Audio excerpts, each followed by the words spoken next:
نذرانہ پیش کریں۔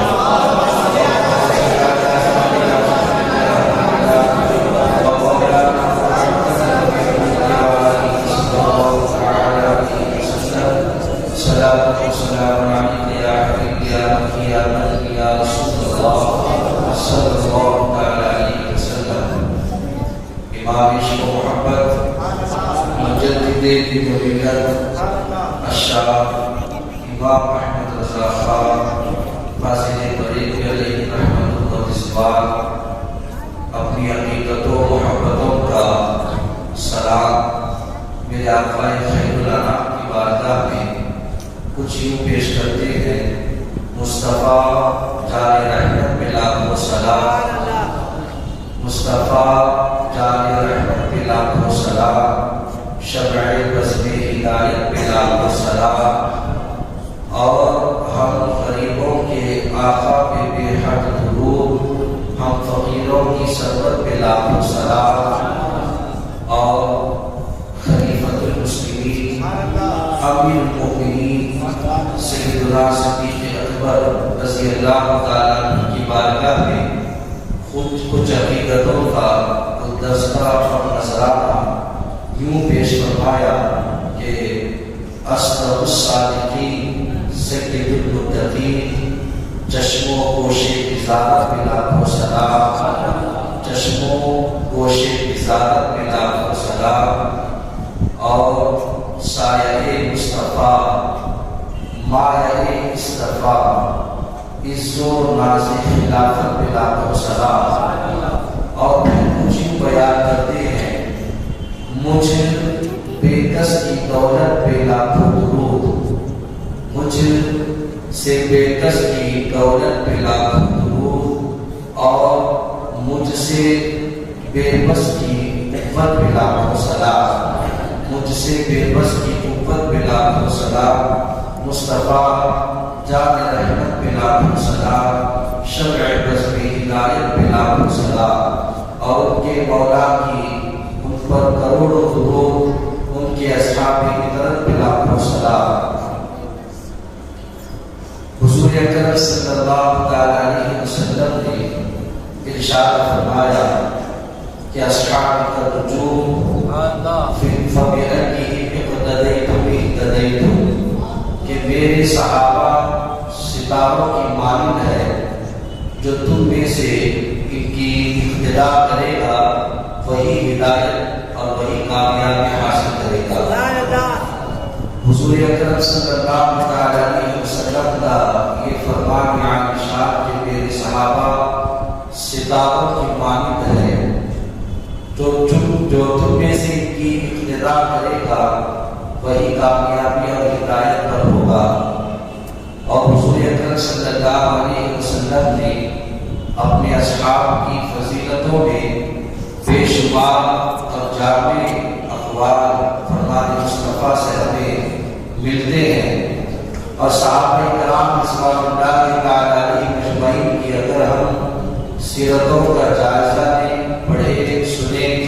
بغور اپنی زندگی میں اپنائیں، معلوم ہوتی ہے کہ اللہ نے ان کے مقام و مرتبے کو صرف اس لیے بلند کیا کیونکہ وہ اپنے محبوب دانائے غیوب رسول اعظم صلی اللہ تعالیٰ علیہ وسلم سے جی جان سے محبت فرمایا کرتے تھے۔ اسی لیے کسی جنگ کے موقع پر صحابہ کرام رضوان اللہ تعالیٰ علیہ مجمعین نے بیک زبان ہو کر کفار و مشرکین سے للکارتے ہوئے کہا کہ اے کفار و مشرکین سنو، نہ زہد پر، نہ تقوی پر، نہ طہارت پر، ہمارا ناز جو کچھ ہے محمد مصطفیٰ پر ہے، ہمارا ناز جو کچھ ہے محمد مصطفیٰ پر ہے۔ ان تمام صداؤں اور آوازوں میں خطیب اسلام، خطیب اول، سب سے پہلا مبلغ اسلام ہونے کا اعزاز جنہوں نے پایا، وہ آج کی ہماری محفل کا جو عنوان باندھا گیا ہے، وہ عظیم ترین شخصیت جو اسلام کے پہلے خطیب سے ملقب کی گئی، وہ حضرت سیدنا ابو بکر صدیق رضی اللہ تعالیٰ عنہ ہیں۔ وہ اسلام کے پہلے خطیب اور وہ اسلام کے اور تمام صحابہ کے سالار صحابہ جن کو کہا جاتا ہے، پیکر اخلاص و محبت جن کو کہا جاتا ہے۔ یہی وجہ ہے کہ متعدد اقوال اور مختلف روایات کے ساتھ صحابہ کرام رضوان اللہ تعالی علیہ مجمعین نے حضرت ابو بکر کی افضلیت، ان کی خصوصیات کو بیان فرمایا۔ قرآن تو ایک مقدس کتاب ہے اور ایسی کتاب جس کا کوئی انکار نہیں کر سکتا۔ اس میں متعدد مقامات پر اللہ رب العزت نے فرمایا کہ جیسا کہ میں نے خطبہ مسنونہ کے بعد ایک آیت مبارکہ کی تلاوت کا شرف حاصل کیا ہے، اللہ رب العزت اس آیت مبارکہ میں ارشاد فرماتا ہے، ان الذین قالوا ربنا اللہ ثم استقاموا تتنزل علیہم الملائکہ، بے شک وہ جنہوں نے کہا کہ ہمارا رب اللہ رب العزت ہے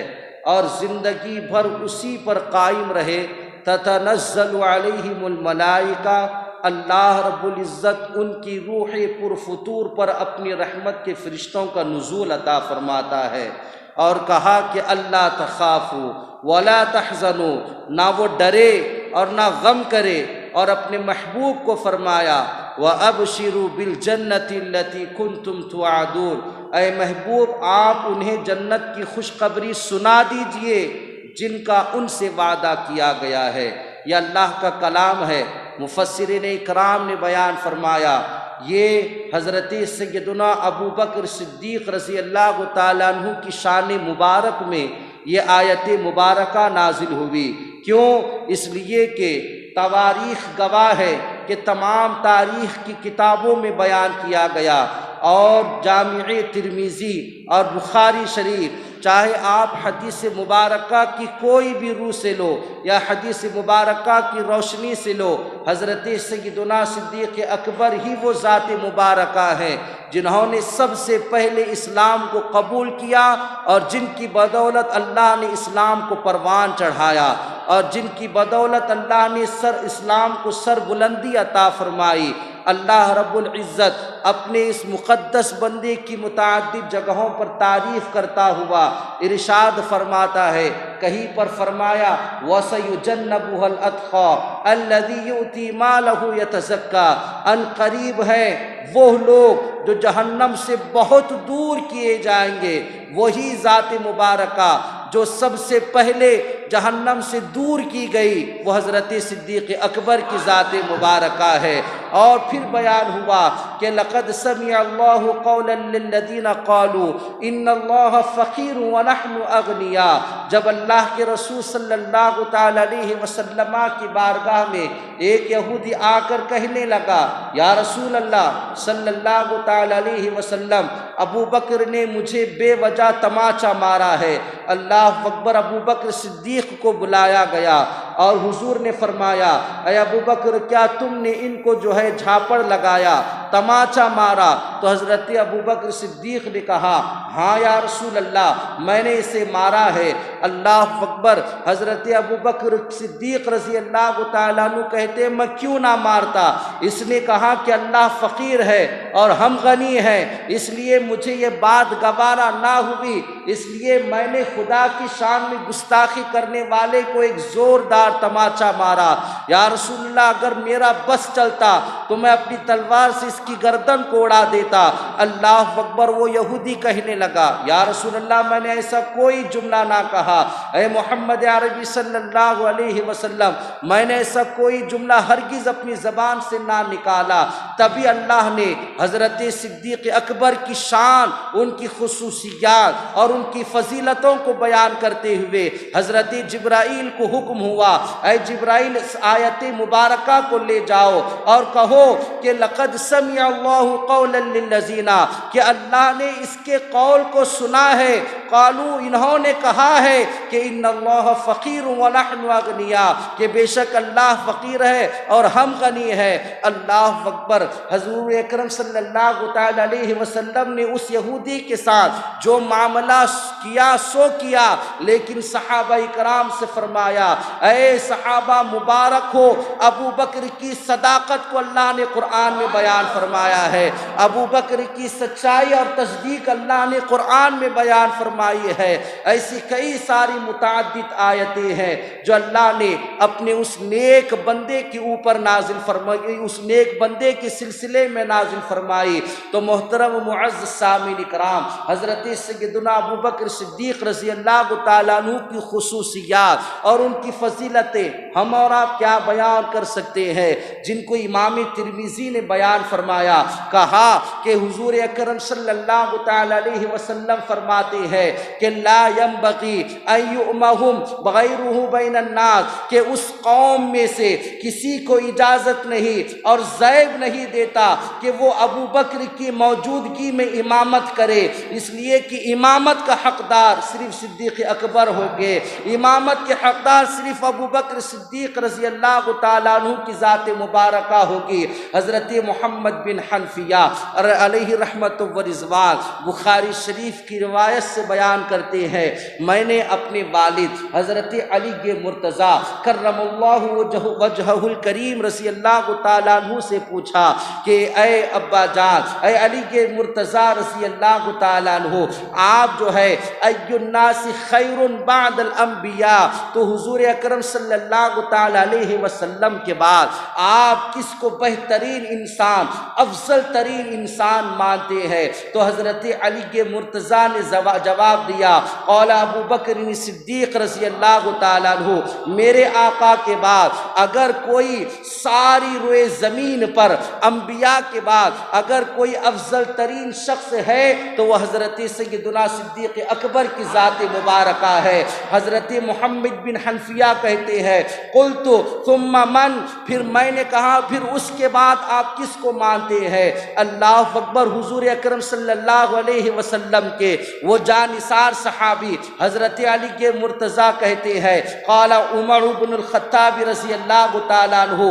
ابو بکر کے بعد سب سے افضل انسان اللہ کا وہ بندہ جن کا نام عمر بن خطاب ہے، میں اسے مانتا ہوں۔ اور پھر کہنے لگے میں وسوسے میں آ گیا، مجھے خیال پیدا ہونے لگا اب علی مرتضیٰ کس کا نام لیں گے؟ ثم قلت ثم من، تو اس کے بعد میں نے کہا کہ اے علی مرتضیٰ اس کے بعد آپ کس کو افضل مانتے ہیں؟ علی مرتضیٰ کی عاجزی دیکھے، ان کی محبت دیکھے، اللہ اکبر۔ وہ کہتے ہیں اس کے بعد ابو بکر و عمر کے بعد میں عثمان غنی کو سب سے افضل مانتا ہوں، اللہ اکبر۔ حضرت محمد بن حنفیہ کہتے ہیں اللہ، یہ بخاری شریف کی حدیث مبارکہ ہے جن کی فضیلتوں میں امام بخاری نے ابوابوں کو باندھا اور کہا کہ مناقب و ابواب سیدنا صدیق اکبر رضی اللہ تعالیٰ عنہ، ایک باب باندھ دیا حضرت سیدنا ابو بکر صدیق رضی اللہ تعالیٰ عنہ کی فضیلت میں، ان کی خصوصیات میں، ان کے کمالات اور ان کے کرامات میں۔ حضرت محمد بن حنفیہ کہتے ہیں کہ عمر، ابو بکر و عمر و عثمان کے بعد آپ کس کو مانتے ہیں؟ اللہ اکبر۔ اللہ اور اس کے رسول کا جو فیصلہ ہے میں اسی کو مانوں گا۔ حضرت محمد بن حنفیہ کہتے ہیں پھر آپ کہاں گئے؟ آپ کا نام کہاں ہے؟ حضرت علی کی عاجزی دیکھو، وہ کہتے ہیں کہ الا رجل من الناس من المسلمین الی المسلمین، میں تو مسلمانوں میں سے ایک مسلمان ہوں، میں کوئی نہیں ہوں بلکہ ایک مسلمانوں میں سے ایک مسلمان بندہ ہوں۔ اور دوسری روایت میں بیان، خبردار جو ابو بکر و عمر کے ساتھ مجھے فضیلت دے، میں اسے کہوں گا کہ تو نے الزام تراشا ہے اور اسے کوڑے برسانے کی سزا سناؤں گا، اس لیے کہ میرے آقا کے بعد سب سے بہترین ہستیاں ابو بکر و عمر کی ذات مبارکہ ہے۔ اللہ کے رسول صلی اللہ تعالی علیہ وسلم نے حضرت ابو بکر صدیق رضی اللہ تعالیٰ عنہ کے شان و عظمت میں بے شمار احادیث مبارکہ بیان کیے گئے، وہی احادیث مبارکہ ہم بارہا سنتے ہیں، بڑی مشہور باتیں ہیں۔ حضرت سیدنا صدیق اکبر رضی اللہ تعالیٰ عنہ ایک مرتبہ حضرت برا بن عازب رضی اللہ تعالیٰ عنہ صحابی رسول سے زین کو خریدا، جو گھوڑوں پر کسا جاتا ہے، باندھا جاتا ہے، جو گھوڑوں پر لاد کر سوار کیا جاتا ہے۔ وہ بیان کرتے ہیں کہ حضرت ابوبکر صدیق رضی اللہ تعالیٰ عنہ نے 13 درہموں سے اور 13 درہموں کی عوض اور بدلے میں مجھ سے ایک زین کو خریدا اور کہا کہ عازب اپنے بیٹے برا کے ساتھ اس زین کو کہو کہ وہ میرے گھر تک پہنچائے۔ اب حضرت عازب جو ہے رضی اللہ تعالیٰ عنہ وہ بھی یوں ہی نہ بھیجتے، انہوں نے کہا ٹھیک ہے میں بھیج دوں گا۔ ذرا صحابہ کی محبت اور ان کے والہانہ عقیدت و عشق کو دیکھو، اس لیے کہ صحابہ جانتے تھے ابوبکر صدیق رضی اللہ تعالیٰ عنہ کا مقام و مرتبہ کیا ہے، اس لیے حضرت عازب کہتے میں اپنے بیٹے برا سے کہہ دوں گا کہ وہ زین کو تمہارے گھر تک پہنچا دے، لیکن مجھے تمہیں جو ہے میرا ایک کام کرنا ہوگا۔ حضرت ابوبکر کہتے ہیں بتاؤ کیا کرے؟ حضرت عازب رضی اللہ تعالیٰ عنہ کہتے ہیں میں چاہتا ہوں کہ آپ اور میرے آقا محمد عربی صلی اللہ تعالیٰ علیہ وسلم جس رات مکہ سے مدینہ ہجرت کر گئے اس کے مختصر سے حالات مجھے سنا دو، اس کے مختصر سے گوشوں کو مجھے بتا دو۔ حضرت ابوبکر صدیق رضی اللہ تعالیٰ عنہ مسکرا پڑے، مسکرائے اور کہا اے عازب کیا بتاؤں وہ رات کیا سہانی تھی کہ چاندنی جس کے سامنے شرما جائے وہ چاند کے ساتھ میں سفر کر رہا تھا۔ وہ محمد عربی اگر ہمارے درمیان کسی اونچی زمین سے اوپر چڑھتا ہوا آئے تو سورج کی روشنی بھی ماند پڑ جائے، وہ محمد عربی میرے ساتھ موجود تھے اور میں ان کے ساتھ گیا ہوا تھا۔ ہجرت کی وہ رات میں کیا بتاؤں، سارا دن ساری رات میرے آقا صلی اللہ علیہ وسلم کے ساتھ میں سفر کرتا رہا، یہاں تک کہ دوسرا دن آیا، ظہر کی نماز کا وقت ہوا، ہم نے نماز کو ادا کیا اور پھر سفر کے لیے روانہ ہوئے۔ میں ادھر ادھر دیکھ رہا تھا، کوئی پہاڑ، کوئی سایہ، کوئی درخت نظر آئے تاکہ میں میرے آقا کو آرام دلا سکوں، میں میرے آقا کو سکون دلا سکوں۔ حضرت ابوبکر نے اس رات میں جو کچھ محمد عربی سے لینا تھا وہ سب کچھ لے لیا، اتنی خدمتوں کو بجا لایا۔ کہتے ہیں کہ میں ساری رات سارا دن جو ہے حضور کے ساتھ سفر کرنے میں لگ گیا، یہاں تک کہ دوسرا دن آیا تو میں ایک پہاڑ کو کسی سائے کو تلاش کر رہا تھا، یہاں تک کہ مجھے ایک چٹان نظر آئی، یہاں تک کہ مجھے ایک چٹان نظر آئی۔ اس چٹان کے میں قریب گا، کہا حضور آپ تھوڑا رکیے، میں اس چٹان کے قریب جا کر آتا ہوں۔ حضرت ابوبکر صدیق رضی اللہ تعالیٰ عنہ کہتے ہیں میں اس چٹان کے قریب گیا، اپنی آستین سے، اپنے کپڑے سے، اپنے دامن سے وہاں پر جو کچھ بھی اونچا اور نیچی زمین تھی میں نے اس کو اپنے پاؤں اپنے ہاتھوں سے برابر کیا، اپنے آستین اور دامن سے اس کی مٹی کو صاف کیا اور اپنے آستین کا ایک کرتا وہاں پر بچھا دیا اور حضور کی بارگاہ میں آیا، عرض کرنے لگا یا رسول اللہ کچھ دیر استراحت فرما لیجئے، کچھ دیر آرام فرما لیجئے۔ حضرت ابوبکر کے کہنے پر حضور تشریف لے گئے، آرام فرمانے لگے اور کہتے ہیں یا رسول اللہ آپ آرام فرمائے، میں دیکھتا ہوں کہ کوئی جاسوس تو نہیں آ رہا ہے، کہیں آپ کو نقصان نہ پہنچا دے، آپ آرام فرما لیجئے۔ میرے آقا مسکراتے ہوئے سو گئے۔ حضرت ابوبکر صدیق رضی اللہ تعالیٰ عنہ نے سارے کے سارے میدان کا جائزہ لیا اور سارے کے سارے قرب و جوار کا جائزہ لیا۔ ایک تو ریتیلی زمین ریگستان کے مانند، دھوپ اتنی تیز کہ ابوبکر صدیق رضی اللہ تعالیٰ عنہ کی جستجو اور بڑھتی چلی گئی اور ایک دل میں ڈر بھی تھا کہ کہیں کوئی آ نہ جائے اور میرے آقا کو نقصان نہ پہنچا دے۔ اتنے میں ابوبکر تلاش کرتے ہوئے، جاسوسوں کو دیکھتے ہوئے، ان کے اوپر سے اور اپنی نظر کو دوڑاتے ہوئے ایک کے اوپر نظر پڑتی ہے جو اپنی بکریوں کو چراتا ہوا اس ریگستان سے گزر رہا ہے۔ اللہ اللہ اکبر۔ حضرت ابوبکر کہتے ہیں عازب سنو، اس وقت میرا مقدر کا نصیبہ جاگ اٹھا، میں اس بکری والی کے قریب گیا اور کہنے لگا کہ تمہارا نام کیا ہے، تم کہاں سے آئے ہو، کہاں کے رہنے والے ہو؟ اس نے کہا کہ میں مکہ کا رہنے والا ہوں، میں اپنی بکریوں کو چروانے کے لیے یہاں وہاں جاتے رہتا ہوں، میں جو ہے اپنے مقصد کو پورا کر کے اپنی گھر کی طرف لوٹ رہا ہوں، میں قریش کا ایک فرد ہوں۔ حضرت ابوبکر صدیق نے کہا کہ وہ تو میری پہچان کا نکلا، اور اس سے میں نے کہا کہ تمہارے ابا مجھے جانتے ہیں، لہٰذا کیا تم مجھے اجازت دو گے کہ کوئی ایک سالم بکری مجھے دے دو تاکہ میں اس سے دودھ کو دھو لوں اور دودھ کو تھنوں سے نکال لوں؟ حضرت ابوبکر صدیق کہتے ہیں اس نے اس بات میں جواب دیا، اس نے کہا ہاں کیوں نہیں، آپ لے لیجئے۔ ایک عمدہ بکری کو تیار کیا گیا، میرے پاس ایک چھوٹا سا برتن تھا جس کو میں نے کپڑے سے باندھا ہوا تھا، اس برتن کو میں نے نکالا اور اس کے دودھ کو دھونا شروع کر دیا۔ اس نے کہا کہ تم ہٹو، میں اس دودھ کو نکال لوں گا۔ ابو بکر کہتے ہیں نہ، اس اعزاز کو میں تمہیں نہیں دے سکتا، اس لیے کہ جس کے لیے میں دودھ نکال رہا ہوں وہ سب سے افضل ترین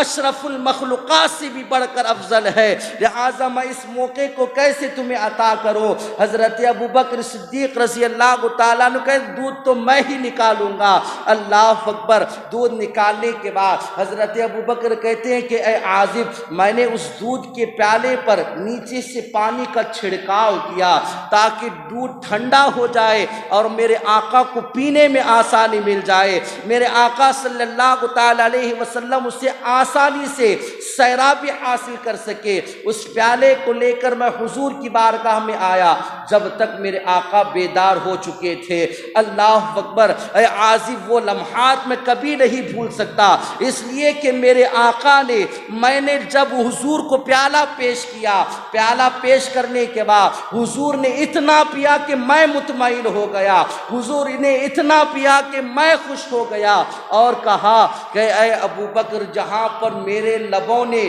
برتن کو لگا کر پیا ہے وہیں سے تم بھی پیو، اس لیے کہ اللہ رب العزت نے تمہیں پسند فرما لیا ہے۔ اللہ اکبر۔ یا ابو بکر کے خصوصیات ہے کہ اللہ نے انہیں اس ہجرت میں اتنی آسانیاں پیدا فرمائی کہ حضرت ابو بکر کہتے ہیں کہ دودھ پینے کے بعد ہم وہاں سے روانہ ہو گئے، بڑے تفصیل کے واقعات ہیں اور بڑی تفصیلی گفتگو وہاں سے چلنے لگے۔ ایک جاسوس ڈھونڈتا ہوا آیا، میں ڈرنے لگا، میں سسکیاں باندھنے لگا، میری آنکھیں رو پڑی۔ اللہ اکبر۔ حضور نے کہا ابو بکر کیوں روتے ہو؟ کہا یا رسول اللہ، سامنے سے سوراخا آ رہا ہے، کہ ایسا نہ ہو جائے کہ وہ آپ کو دیکھ لے، مجھے تو میری ذرہ برابر بھی فکر نہیں ہے، بس آپ کو لے کر پریشان ہو۔ حضور نے فرمایا لا تحزن ان اللہ معنا، تم غمگین نہ ہو، تم ڈرو نہیں، اللہ ہمارے ساتھ ہے۔ اللہ اکبر۔ کیا تم مجھ پر بھروسہ رکھتے ہو؟ اللہ اکبر۔ یا رسول اللہ صلی اللہ تعالی علیہ وسلم، ابو بکر کی جان، سانس، مال، ہر ایک آن آپ پہ قربان ہے، حد سے زیادہ بھروسہ کرتا ہو۔ حضور نے فرمایا تم انتظار کرو۔ سراقہ قریب آیا، آنے کے بعد اللہ رب العزت سے بارگاہ میں میرے آقا صلی اللہ علیہ وسلم نے اپنے ہاتھوں کو اٹھایا اور کہا کہ اللہ تو حفاظت کرنے والا، ہماری حفاظت فرما، تو مدد کرنے والا، فَإِنَّكَ خَيْرُ النَّاصِرِينَ، تو ہی بہترین ہماری مدد کر سکتا ہے، لہذا سراقہ کو زمین میں دھسا دے۔ ابو بکر کہتے ہیں عازب، اس وقت میں نے اپنی آنکھوں سے میرے آقا کے سب سے پہلے معجزے کو دیکھا کہ حضور نے جب دعا کی تو سراقہ اپنے گھوڑے سمیت پیٹ تک زمین میں دھس گیا اور کہنے لگا یا رسول اللہ، اے محمد عربی صلی اللہ تعالی علیہ وسلم، آپ کا یہی کام ہے، آپ کا ہی کام، آپ دعا فرما دیجئے، قسم خدا کی، قسم ہے آپ کے رب کی، میں ایک لفظ بھی نہ کہوں گا جا کر، میں کسی سے کچھ بھی نہ کہوں گا ہونے، اور جو ہے میرے اس تیر کے نشان کو آپ اپنے ساتھ لے جائیے، اس لیے کہ جس راستے سے آپ گزرنے والے ہیں وہاں پر میرے باپ داداؤں کے باغیچے ہیں، تجارتوں کے ساز و سامان ہے۔ اس تیر کے نشان کو آپ بتلا دیجئے، وہ ساری چیزیں آپ کی خدمت میں لا کر رکھ دیں گے، بس آپ مجھے بخش دیجئے، معاف فرما دیجئے۔ حضور تو رحمت للعالمین ہے، حضور اکرم صلی اللہ تعالی علیہ وسلم نے اسے معاف فرما دیا۔ اللہ اکبر۔ محترم و معزز صاحب کرام، اور بھی تفصیل کے ساتھ اس معاملات کو اور ان باتوں کو بیان کیا گیا۔ اب وہاں سے حضرت عازب سے ابو بکر صدیق رضی اللہ تعالیٰ عنہ کہتے ہیں کہ یہ مختصر سے واقعات اور حالات ہیں جو اللہ کے رسول صلی اللہ علیہ وسلم کے ساتھ میں نے بتائے ہیں۔ اللہ نے مجھے یہ اعزاز عطا فرمایا، اسی لیے تو حضرت عمر نے ایک مرتبہ کہہ دیا، اے ابو بکر صدیق رضی اللہ تعالیٰ عنہ، عمر کی ساری نیکیاں لے لو، بس ہجرت کی ایک رات مجھے دے دو، بس ہجرت کی ایک رات مجھے دے دو۔ ابو بکر صدیق مسکرائے اور کہنے لگے، اللہ کے رسول صلی اللہ تعالی علیہ وسلم کے ساتھ میں نے ہجرت کی، اللہ نے مجھے کامیاب بنا دیا۔ حضور اکرم صلی اللہ تعالی علیہ وسلم کے وہ سچے عاشق رسول تھے، حضور اکرم صلی اللہ تعالی علیہ وسلم کی سچی اطاعت اور فرما برداری کرنے والے تھے۔ احادیث مبارکہ میں بیان کیا گیا، جب ابو بکر صدیق رضی اللہ تعالیٰ عنہ جنگ تبوک کے موقع پر بیان ہوا، اعلان ہوا کہ جنگ کے ساز و سامان کے لیے اور مفلس صحابہ کے لیے اپنی ساز و سامان کو تیار کر کے لاؤ، بڑا مشہور واقعہ ہے۔ ابو بکر صدیق رضی اللہ تعالیٰ عنہ نے اپنے سارے گھر کے مال کو، اپنے سارے گھر کے ساز و سامان کو، یہاں تک کہ ضرورت کی اشیاء، اناج کو، غلے کو، چادر کو، کپڑے کو، تمام چیزوں کو لیا اور حضور کی بارگاہ میں لا کر رکھ دیا۔ حضور سے فرمایا، یا رسول اللہ، ابو بکر کا سارا گھرانہ آپ کی بارگاہ میں موجود ہے۔ میرے آقا صلی اللہ علیہ وسلم نے فرمایا، اے ابو بکر گھر میں کیا چھوڑ آئے ہو؟ کہا تو میرے تو آپ ہی سب کچھ ہے رحمت عالم، میں جی رہا ہوں زمانے میں آپ ہی کے لیے۔ یا رسول اللہ کیا چھوڑ کر آؤں گا؟ اللہ اور اس کے رسول کی محبت کو چھوڑ آیا ہو۔ اللہ نے ایسی ہی بندوں کی شان و عظمت میں بیان فرمایا، وَمَن يُطِعِ اللَّهَ وَالرَّسُولَ فَأُولَٰئِكَ مَعَ الَّذِينَ أَنْعَمَ اللَّهُ عَلَيْهِمْ، کہ یہ وہ لوگ ہیں جنہوں نے اللہ اور اس کے رسول کی اطاعت کی، اللہ انبیاء، شہداء، صالحین کے ساتھ انہیں جنت عطا فرمائے گا۔ وَحَسُنَ أُولَٰئِكَ رَفِيقًا، وہ کہیں گے کہ اے پروردگار عالم، تو نے ہمیں کیا ہی بہترین رفیق اور ساتھی اور دوست عطا فرمائے ہیں۔ حضرت ابو بکر صدیق رضی اللہ تعالیٰ عنہ کی شان و عظمت، میرے آقا صلی اللہ تعالیٰ علیہ وسلم نے صحابہ سے فرمایا، اے صحابہ تم گواہ رہنا، ابو بکر ہجرت میں میرے ساتھ تھے اور حشر کے میدان میں حوض کوثر پر وہ میرے ساتھ رہیں گے اور میرے پیاسے امتیوں کو میرے ساتھ جام کوثر پلائیں گے۔ اللہ اکبر۔ یہ اعزاز، یہ مقام و مرتبہ اور خصوصیات میں بیان کیا گیا۔ حضرت ابو بکر صدیق رضی اللہ تعالیٰ عنہ کے خصوصیات میں بیان کیا گیا کہ اسلام میں سب سے پہلے داخل ہونے والے اگر کسی کی ذات مبارکہ ہے تو وہ حضرت سیدنا صدیق اکبر رضی اللہ تعالیٰ عنہ کی ذات مبارکہ ہے۔ اور شراب کو نہ ایام جاہلیت میں ہاتھ لگایا نہ زمانہ اسلام میں ہاتھ لگایا۔ اگر کسی کی ذات مبارکہ ہے تو وہ صدیق اکبر رضی اللہ تعالیٰ عنہ کی ذات مبارکہ ہے۔ اور پھر بیان کیا گیا وہی حضرت سیدنا صدیق اکبر رضی اللہ تعالیٰ عنہ کی ذات مبارکہ جنہوں نے اللہ رب العزت کی صداقت کو اپنا کر اپنی زندگی کا مقصد اور حیات بنا لیا، جن کی رضا اللہ رب العزت خود چاہتا ہے۔ وہ اگر کسی کی ذات ہے تو وہ سیدنا صدیق اکبر رضی اللہ تعالیٰ عنہ کی ذات مبارکہ ہے۔ حضرت سیدنا صدیق اکبر رضی اللہ تعالیٰ عنہ کے خصوصیات میں بیان کیا گیا۔ حضرت سیدنا صدیق اکبر رضی اللہ تعالیٰ عنہ ہی ایک واحد ایسے صحابی رسول ہیں، ایک مرتبہ درود شریف پڑھ لیجئے، اللہم صلی علی سیدنا شفیعنا حبیبنا ومولانا محمد نبی الامی کے والہ صلی اللہ تعالی علیہ وسلم صلاۃ و سلام علیک یا حبیب یا رسول اللہ صلی اللہ تعالی علیہ وسلم۔ حضرت سیدنا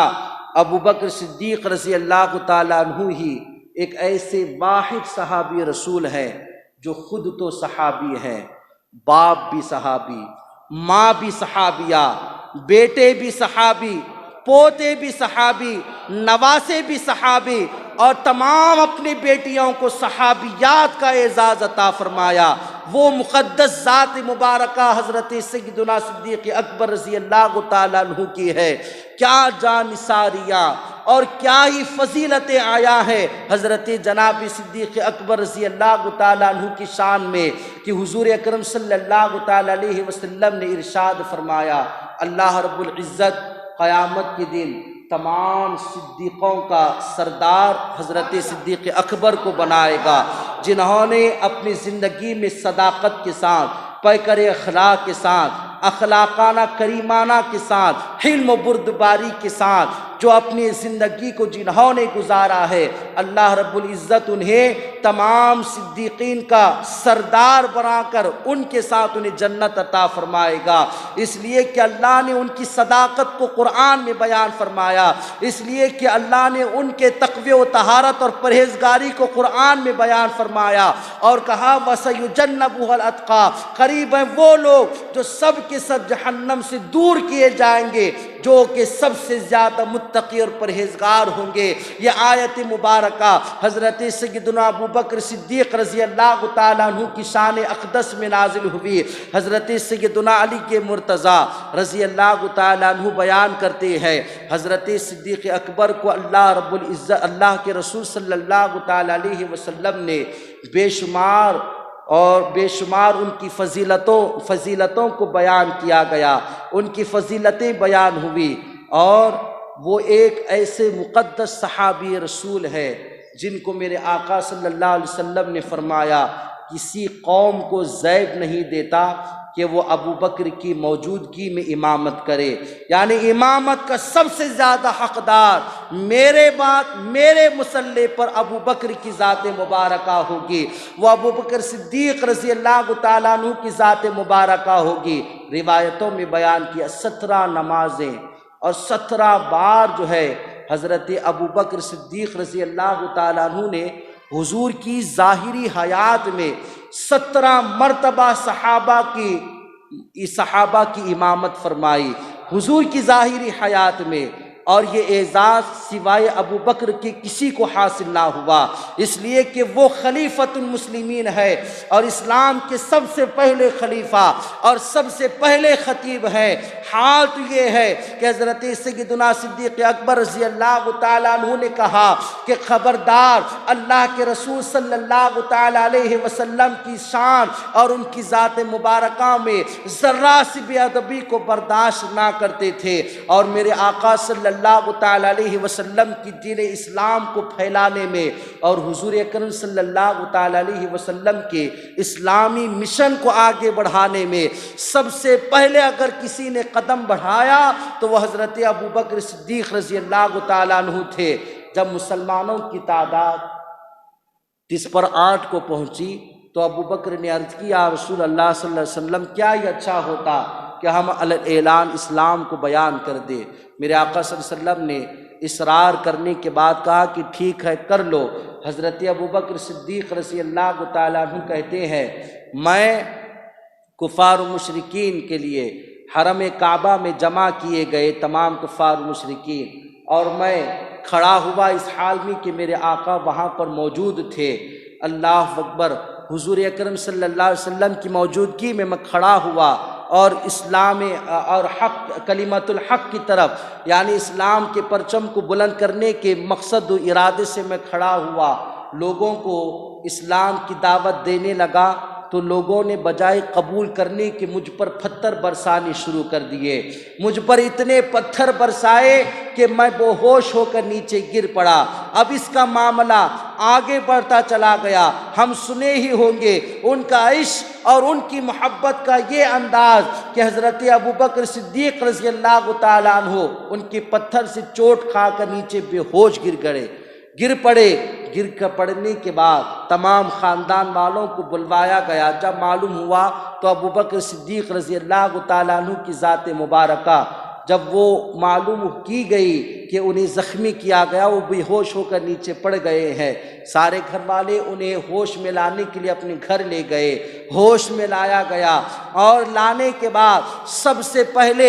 ماں نے سوچا، باپ نے سوچا کہ کسی بھی طرح سے اسے جو ہے ہوش آ جائے تو ہم اس سے کچھ بات کریں، لیکن قربان جائے اس عاشق اکبر پر کہ جب آنکھ کھلی تو سب سے پہلے کہا کہ میرے آقا کس حال میں ہے، حضور اکرم صلی اللہ تعالی علیہ وسلم کا حال کیا ہے۔ اللہ اکبر۔ محترم و معزز صاحب کرام، حضرت ابوبکر صدیق رضی اللہ تعالیٰ عنہ کہتے ہیں کہ مجھے ان کے پاس لے چلو۔ حضور کی بارگاہ میں وہ لائے گئے اور کہا کہ اے ابوبکر صبر کرو، اللہ رب العزت تمہیں اس کا بہترین بدلہ عطا فرمائے گا، اللہ رب العزت تمہیں اس کا بہترین اجر عطا فرمائے گا۔ اللہ اکبر۔ محترم و معزز سامعین کرام، حضرت ابوبکر کی خصوصیات میں بیان کیا گیا۔ میرے آقا سیدنا محمد عربی صلی اللہ تعالی علیہ وسلم کے وہ مقدس صحابی رسول ایک مرتبہ ام المؤمنین حضرت عائشہ صدیقہ رضی اللہ تعالی عنہا سے پوچھتے ہیں کہ اے عائشہ ذرا بتاؤ تو صحیح کہ حضور کی ظاہری وصال کے موقع پر میرے آقا کے کفن کے لیے کتنا کپڑا لگا تھا، کتنا کپڑا لگا تھا۔ اتنا حد درجہ محبت کی انتہا ہو گئی۔ حضرت عائشہ نے کہا کہ 3 کپڑے حضور اکرم صلی اللہ تعالی علیہ وسلم کو تجہیز و تکفین اور حضور کو مدفون کیا گیا۔ جب حضور کا ظاہری وصال ہوا، عشق کی ابتدا اور انتہا دیکھنا چاہتے ہو تو ابوبکر کی ذات مبارکہ کو دیکھو۔ کہتے ہیں کہ اے عائشہ میں وصیت کر کے جاتا ہوں کہ مجھے بھی 3 ہی کپڑوں میں مدفون کرنا اور حضور کی بارگاہ میں لے جا کر رکھ دینا اور کہنا کہ ہجرت میں، سفر و حضر میں، ہر ایک چیز میں، مشاورت میں، محافلت میں، ہر چیز میں میں ان کے ساتھ تھا۔ اگر وہ چاہے تو مجھے اندر آنے کی اجازت دے تو حضور کے پہلو میں مجھے دفن کر دینا۔ اللہ اکبر۔ اللہ رب العزت کو بھی یہی منظور تھا، اس لیے کہ ابوبکر صدیق رضی اللہ تعالیٰ عنہ ایک ایسے واحد صحابی رسول ہیں جو وزیر خاص محمد عربی صلی اللہ تعالی وسلم جن کا لقب ہے، حضور اکثر معاملات میں حضرت سیدنا صدیق اکبر سے رائے مشورہ کیا کرتے تھے، اور حضرت ابوبکر کی ذات مبارکہ ایک ایسے واحد صحابی اور خصوصیت رکھتے ہیں کہ حضرت جبرائیل اور حضور کے درمیان ہونے والی گفتگو کو وہ سنا کرتے تھے۔ اللہ اکبر۔ اتنا اعزاز اللہ رب العزت نے حضرت ابوبکر کو عطا فرمایا، یہاں تک کہ اللہ رب العزت نے انہیں رہتی دنیا میں حضور کی رفاقت عطا فرمائی، اور اس دنیا سے جانے کے بعد بھی اللہ کے رسول کے پہلو میں اللہ نے انہیں جگہ اور مقام عطا فرمایا۔ کہا کہ علی کے مرتضیٰ رضی اللہ تعالیٰ عنہ نے جب ان کا وصال ہوا، حضرت ابوبکر صدیق رضی اللہ تعالیٰ عنہ کا وصال ہونے کے بعد میرے آقا صلی اللہ علیہ وسلم کے دربار کے باہر جو ہے جنازے کو رکھا گیا۔ اگر اندر سے بلاوا آئے تو حضرت ابوبکر کی وصیت کے مطابق حضور کے پہلو میں ان کو جگہ مل جائے۔ اتنا کہنا تھا کہ یا رسول اللہ صلی اللہ علیہ وسلم، آپ کا عاشق آپ کے دربار میں حاضر ہے اور وہ چاہتا ہے کہ آپ کے پہلو میں جلوہ گر ہو جائے، آرام مل جائے۔ اللہ اکبر۔ مزار اقدس سے جواب آیا، دروازہ کھلتا ہوا نظر آیا، ادخل الحبیب الی الحبیب الی الحبیب مشتاق، کہ حبیب کو حبیب سے ملنے دو، اس لیے کہ حبیب اپنے حبیب سے ملاقات کا انتظار کر رہا ہے۔ اللہ اکبر۔ یہ مقام و مرتبہ، یہ خصوصیات اللہ نے حضرت ابوبکر کو کیوں عطا فرمائی؟ اس لیے کہ انہوں نے اپنی زندگی کو عشق مصطفیٰ صلی اللہ علیہ وسلم میں وقف کر دیا تھا، اپنے مال کی، اپنے اعزا و اقارب کی، اپنے رشتہ داروں کو، اپنی جان کو، تمام تن من دھن ساری چیزوں کو حضور کی بارگاہ میں قربان کر دیا۔ دن رات محبت رسول میں تڑپتے رہے، سسکیاں لیتے رہے۔ بیان کیا جاتا ہے کہ میرے آقا صلی اللہ علیہ وسلم کا وصال جو ہوا وہ ایک مرتبہ کسی گوشت میں زہر ملنے کی وجہ سے وہ اس زہر کا اثر حضور کو موت کو ایک بہانہ ہونا چاہیے تاکہ معلوم ہو سکے کہ موت جو ہے بہانہ انبیاء تو ویسے ہی زندہ ہے، انبیاء اکرام تو زندہ ہے واللہ تو زندہ ہے واللہ، میرے چشم عالم سے چھپ جانے والے انبیاء اکرام تو زندہ ہے۔ انبیاء کو اجل یعنی موت آنے صرف آنی ہے، اس لیے کہ اللہ کا فرمان ہے کل نفس ذائقۃ الموت، کہ ہر نفس کو موت کا مزہ چکھنا ہے، بس اسی وجہ سے آنی ہے۔ تو آئی میرے آقا صلی اللہ علیہ وسلم نے ایک مرتبہ زینب بنت جہش نے حضور کے کھانے میں زہر ملا دیا تھا، حضور کے کھانے اور گوشت میں زہر ملا دیا تھا، اس زہر کا اثر حضور صلی اللہ علیہ وسلم کو بوقت وصال ہوا، جس کی وجہ سے میرے آقا بیمار پڑ گئے، مرض میں مبتلا ہوئے، بخار میں مبتلا ہوئے۔ اور بیان کیا جاتا ہے کہ ابو بکر کی محبت اس قدر تھی کہ حضور کا وصال اس زہر کے اثر سے ہو رہا تھا، تو ابو بکر کا وصال بھی غار ثور میں اس سانپ کے ڈسنے کے زہر سے ہو رہا تھا۔ اتنی مماثلت اور اتنی تمازت کے ساتھ ان دونوں کے تذکروں کو بیان کیا گیا کہ ابو بکر حضور اکرم صلی اللہ علیہ وسلم کے بعد اگر کسی کی ذات مبارکہ میرے آقا اور انبیاء سے افضل ہے تو میرے آقا صلی اللہ تعالی علیہ وسلم نے ارشاد فرمایا افضل البشر بعد الانبیاء ابو بکر صدیق رضی اللہ تعالیٰ عنہ۔ کیوں؟ اس لیے کہ ابو بکر رونق بازار مصطفیٰ ہے، ابو بکر میرے مصطفیٰ کے افکار مصطفیٰ ہے، اور ابو بکر صدیق رضی اللہ تعالیٰ عنہ کی ذات مبارکہ رفعت و بلندی سے بالا و مقام اعلیٰ سے بلندتر ہے۔ اللہ رب العزت نے حضرت ابو بکر کے مقام و مرتبے کو بے حد بلند و بالا فرمایا۔ وجہ صرف یہی تھی کہ وہ سچے عاشق رسول تھی، وجہ صرف یہی تھی کہ انہوں نے اپنی زندگی میں اطاعت خدا بندی، اطاعت مصطفیٰ صلی اللہ تعالی علیہ وسلم میں گزاری تھی، اور وجہ صرف یہی تھی کہ انہوں نے اپنے ہر کام کو اخلاص، للہیت، خشیت اور خوف خدا سے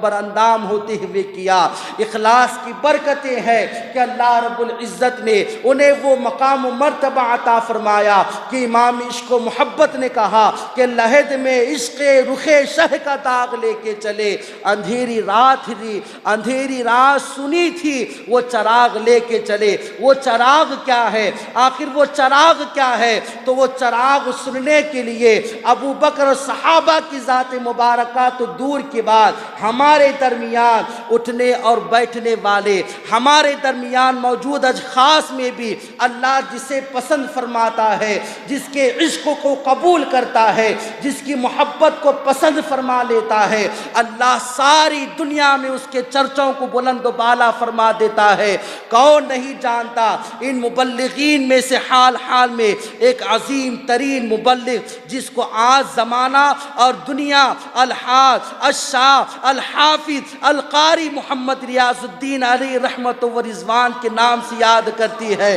وہ چراغ اگر ملنا ہے تو اس چراغ کو جاننے کے لیے اس چراغ کو جاننے کے لیے آخر وہ چراغ کیا ہے تو ریاض الدین علیہ رحمت و رضوان مبلغ اسلام سے جانیے۔ وہ چراغ حضور کی محبت میں نعتیں سننا اور سنانا ہے، وہ چراغ سنتوں بھری زندگی کو عمل کرنا ہے، وہ چراغ محمد مصطفیٰ ابو بکر صدیق رضی اللہ تعالیٰ عنہ کے بتائے ہوئے پیغامات کو عام کرنا ہے، وہ چراغ جو ہے اللہ اور اس کے رسول کی اطاعت اور فرما برداری میں اپنی زندگی کو گزارنا ہے، وہ چراغ اس حضور کی سچی محبت اور حضور کا سچا پیغام دیتے سنتے اور سناتے لوگوں کو اس دنیا سے جانا ہے۔ یہی پتہ چلا، سبھی جانتے ہیں کہ قاری ریاض الدین علیہ رحمت و رضوان حال حال میں جن کا وصال ہوا، انتقال ہوا، اللہ ان کی تربت پر گوہر باری عطا فرمائے۔ کتنی عظیم ترین خدمت کر کے وہ چلے گئے،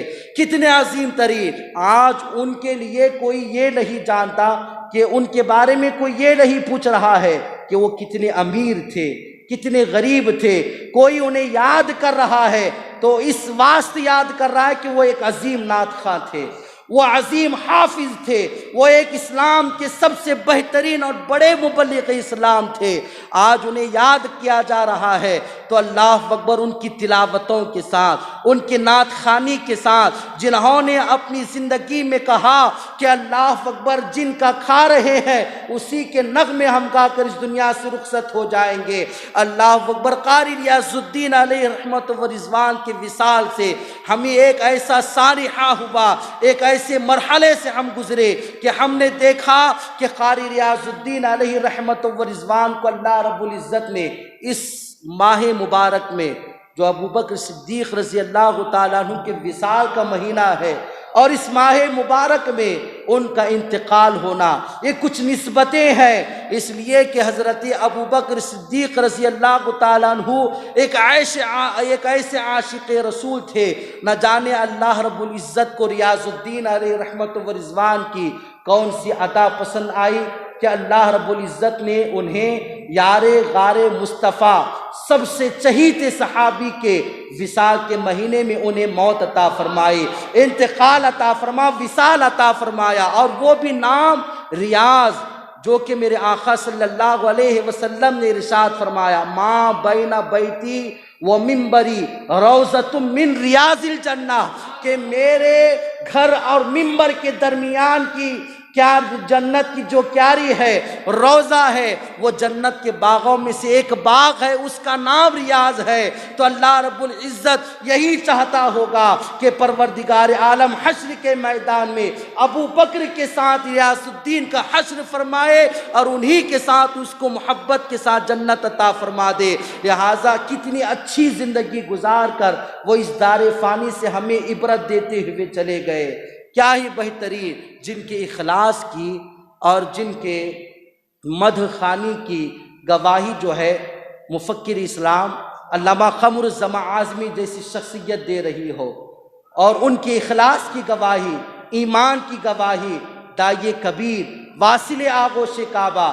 الحافظ الحاج الشاہ علامہ شاکر علی نوری صاحب دامت برکاتہم العالیہ قدس سرہ دے رہے ہو، اور جن کے ایمان کی گواہی سارے مبلغ اسلام دے رہے ہو، اس کا حال کیا ہوگا؟ ذرا آپ اس حدیث مبارکہ کی روشنی میں دیکھیں کہ میرے آقا، جس کو حضرت عمر بن خطاب نے بیان فرمایا، آخری بات کہتا ہوں، وہ اپنی بات کو، گفتگو کو ختم کروں گا، جس کو میرے آقا صلی اللہ علیہ وسلم نے فرمایا، حضور کی بارگاہ سے 2 جنازے لے جایا گیا۔ سب سے پہلے جنازے پر حضور نے کہا کہ وجبت، صحابہ کرام پریشان تھے اور حضور کی طرف دیکھ رہے تھے، حضور آخر نے کیوں وجبت کہا؟ سارے صحابہ نے آمین کی مہر لگا دی۔ اتنے میں دوسرا جنازہ گیا، حضور اکرم صلی اللہ علیہ وسلم نے کہا کہ وجبت، اس پر بھی میرے آقا نے کہا کہ وجبت، اس پر بھی واجب ہو گئی، سارے صحابہ نے آمین کہہ دیا، اس لیے کہ صحابہ کو یقین تھا حضور بھی جو کچھ بھی فرمائیں گے وہ حق ہوگا، وہ سچ ہوگا۔ حضرت عمر کو برداشت نہ ہوا، عرض کرنے لگی، یا رسول اللہ صلی اللہ علیہ وسلم، آپ کی بارگاہ سے 2 جنازے لے گئے، آپ نے پہلے جنازہ پر بھی وجبت کہا، وجبت معنی واجب ہو گئی، دوسرے جنازے پر بھی کہا کہ وجبت واجب ہو گئی، آخر کیا واجب ہوئی؟ توجہ چاہوں گا۔ میرے آقا صلی اللہ علیہ وسلم نے کہا کہ جب پہلا جنازہ لے جایا گیا تو اللہ رب العزت نے، جب میں نے وجبت کہا، اللہ نے اس پر جہنم کو واجب کر دیا، اللہ اکبر، اس پر جہنم کو واجب کر دیا۔ جب دوسرا جنازہ لے جایا گیا، میں نے کہا وجبت، تو اللہ نے اس پر جنت کو واجب کر دیا، اللہ اکبر۔ وہ کیسے؟ میرے آقا صلی اللہ تعالی علیہ وسلم کی اس حدیث مبارکہ کو سنے اور اپنی زندگی میں انقلاب پیدا کرنے کی کوشش کرے۔ میرے آقا صلی اللہ علیہ وسلم فرماتے ہیں، جس کی برائی اللہ کے بندوں کے زبانوں پر چڑھ جائے، اللہ رب العزت اس بندے پر جہنم کو واجب قرار دیتا ہے، اور جس کی اچھائیاں، جس کی تعریفیں اور جس کی بھلائیاں اور جس کی خیر خواہیاں اللہ کے بندوں کی زبان سے نکلنے لگتی ہے اللہ اس بندے پر جنت کو واجب قرار دیتا ہے۔ اب اس حدیث مبارکہ کی روشنی میں قاری ریاض الدین علیہ رحمت و رضوان کے مقام و مرتبے کا اندازہ لگائے۔ کوئی ہے جو کہہ رہا ہے کہ وہ ایسے تھے، نہ بلکہ اپنی زبان کھل رہی ہے تو یہی کہتے ہوئے کھل رہی ہے کہ وہ ایک عظیم نعت خواں تھے، وہ ایک بہترین حافظ قرآن تھے، وہ ایک بہترین قاری قرآن تھے، وہ اسلام کے ایک عظیم مبلغ تھے۔ اللہ رب العزت نے ان کے مقام و مرتبے کو کتنا بلند و بالا فرمایا ہوگا۔ لہٰذا ہمارے لیے ایک سبق اور عبرت ہے کہ ہم نے رہتی دنیا میں کیا کمایا، کیا کھویا، یہ کچھ کوئی نہ کہہ رہا ہے، بلکہ کوئی کہتا ہے تو فلاں بندہ اچھا تھا، انتقال کر گیا۔ یاد رکھیں جس کے مرنے کے بعد لوگ جس کی تعریف کریں گے اللہ اس پر جنت کو واجب قرار دے گا۔ کیا تم میں سے ہم میں سے کوئی یہ چاہے گا کہ ہم مر جائیں تو کوئی یہ کہے کہ اچھا ہوا مر گیا، بے نمازی تھا، ایک مرتبہ بھی اللہ کی بارگاہ میں نہ آیا؟ کیا کوئی یہ کہلانا پسند کرے گا اچھا ہوا مر گیا، اتنا برے کام کیا کرتا تھا، شراب نوشی، زناکاری، بدکاری، عیاشی، تمام گناہ والے کام، نہ رمضان کے روزے، نہ زبان پر تلاوت قرآن، بس بدکاریوں میں اپنی زندگی کو گزارا؟ کیا کوئی یہ کہلانا پسند کرے گا؟ یاد رکھے اگر لوگوں پر زیادتی اور ظلم کرو گے اور جو ہے اس دنیا سے بغیر عبادت کے، توبہ کے، محبت رسول، خوف خدا، اتباع صحابہ کے چلے جاؤ گے تو اللہ رب العزت کا عذاب بڑا دردناک ہے، بڑا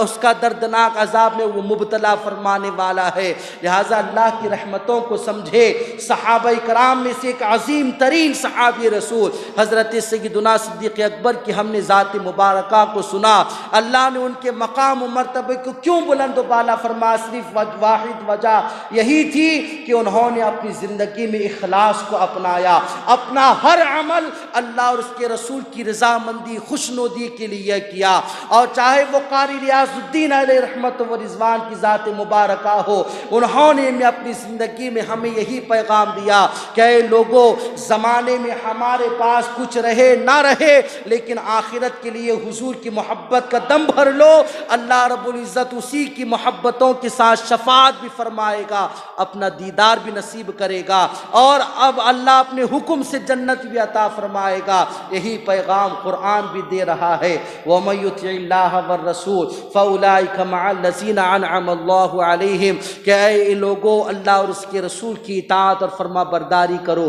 ایسا کرو گے تو کیا انعام ملے گا؟ کہا انبیاء کے ساتھ، شہداء کے ساتھ، صالحین کے ساتھ، اچھے لوگوں کے ساتھ اللہ تمہیں بھی جنت عطا فرمائے گا۔ وَحَسُنَ أُولَٰئِكَ رَفِيقًا تم سب کہو گے اے پروردگار عالم تو نے ہمیں کیا ہی بہترین اور اچھے ساتھی جنت میں عطا فرمائے ہیں۔ لہٰذا ایک اچھا پلیٹ فارم ہے یہ تحریک سنی دعوت اسلامی، جنہوں نے اپنی زندگی کے اسلوب کو، طریقے کو، نہج کو سنتوں میں ڈال رکھا ہے۔ آپ اپنے بچوں سے، نوجوانوں سے اس تحریک سے وابستہ کرائے تاکہ سنتوں بھری زندگی اللہ تمہیں بھی عطا فرمائے۔ اگر تمہارا بچہ جو ہے سنتوں کو سیکھ کر اپنی زندگی پر عمل پیرا رہے گا، خدا کی عزت و جلال کی قسم تمہارے بچے کا عمل کرنا تمہارے لیے جنت کی ضمانت بن گیا، تمہارے لیے جنت کا ذریعہ بن گیا۔ لہٰذا وابستہ ہو جاؤ ایسے ایک نیک اور سنتوں بھری تحریک سے جو اللہ رب العزت کی بارگاہ میں تمہیں اور ہمیں کامیاب بنا سکتی ہے، جو اللہ اور اس کے رسول کے پیغامات کو عام کرنے میں لگے ہوئے ہیں۔ بڑے خوش نصیب ہیں یہ لوگ کہ تجارت کے ساتھ ساتھ جو ہے خدمت دین اسلام کا ایک عظیم پلیٹ فارم جو انہیں ملا ہے، تحریک سنی دعوت اسلامی۔ آج اس کا ڈنگا جو ہے جگہ جگہ، نگر نگر، ڈگر ڈگر، نہ جانے کہاں کہاں تک اس کا شہرہ ہے۔ لہٰذا آپ بھی اس تحریک سے وابستہ ہو جائیں، اپنے آنے والی نسل کو اس سنتوں بھری تحریک میں ڈال کر اپنی دنیا اور آخرت کو سنوار لے۔ جو تحریک صحابہ، تابعین، اتقیاء، اصفیاء، اولیاء، نہ جانے کن کن بزرگوں کے عقائد کو آپ کے سامنے رکھ کر اپنی زندگی میں انقلاب پیدا کرنے کا درس دیتی ہے، لہٰذا انقلاب پیدا کرے، اپنے ساتھ ساتھ اپنے گھر والوں کو، اپنی عورتوں کو، اپنے بچوں کو سنتوں بھری زندگی سکھائے اور سکھلائے، تاکہ اللہ رب العزت صحابی رسول حضرت سیدنا صدیق اکبر رضی اللہ تعالیٰ عنہ کی صدقے اور وسیلے سے ان کے زندگی پر نقش قدم پر چلنے کی برکتوں سے ہماری بھی نجات عطا فرمائے۔ اللہ رب العزت کی بارگاہ میں دعا ہے، اے پروردگار عالم، جو کچھ کہنے میں سننے میں لفظی شرعی غلطی ہوئی ہو اپنی فضل و کرم سے معاف فرما۔